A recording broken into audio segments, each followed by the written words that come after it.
HOA complained about my camouflage paint, it's infrared suppressant military grade.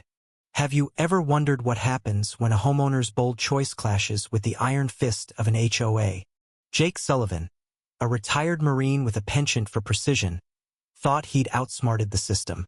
After moving into a quiet suburban neighborhood in Raleigh, North Carolina, he decided to paint his shed with military-grade, infrared suppressant camouflage paint.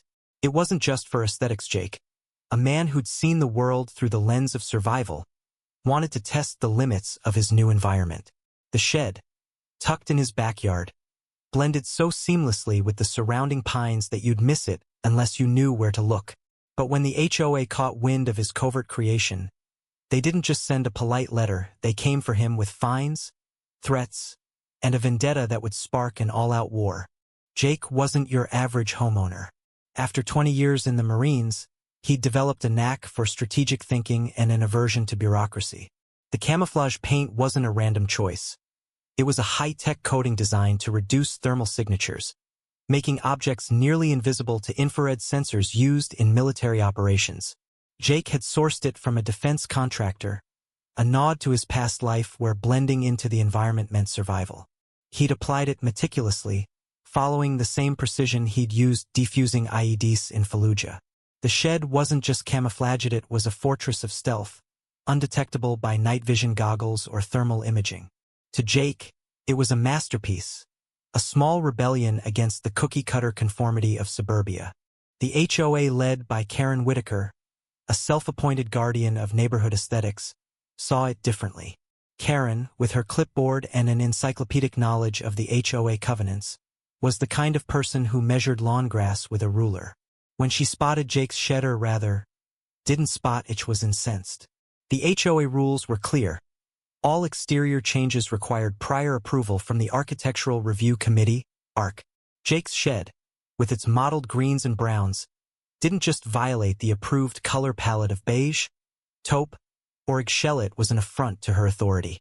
She fired off a violation notice, demanding Jake repaint the shed or face daily fines of $100. This is a neighborhood, not a war zone, the letter read, dripping with condescension. Jake wasn't one to back down.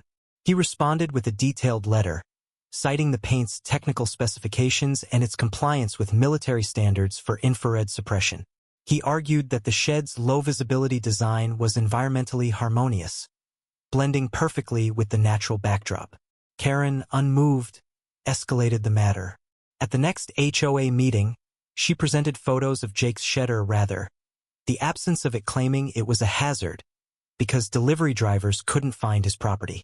The board, a collection of Karen's loyalists, nodded in agreement, slapping Jake with a $2,000 fine and a 30-day deadline to repaint. Here's where the twist comes in. Jake wasn't alone in his fight. His neighbor, Priya Sharma, a tech-savvy data analyst who'd quietly resented the HOA's overreach, overheard Karen's tirade at the meeting.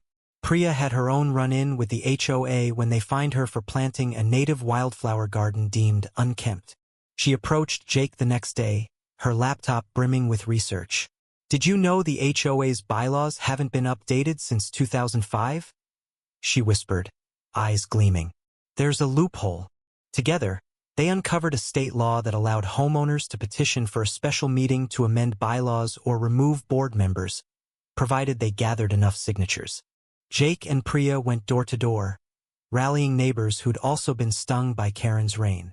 There was Tom, fined for a basketball hoop, Maria, threatened for her unapproved mailbox, and old Mr. Jenkins, who'd been harassed over his vintage VW van.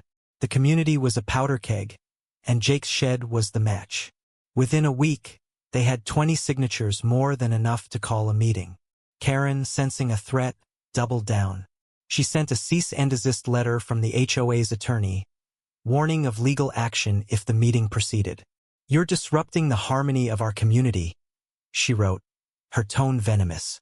The showdown came at the special meeting, held in the community center under flickering fluorescent lights.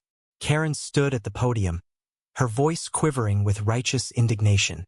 "This is about standards," she declared, pointing at Jake. "His shed is a mockery of our values."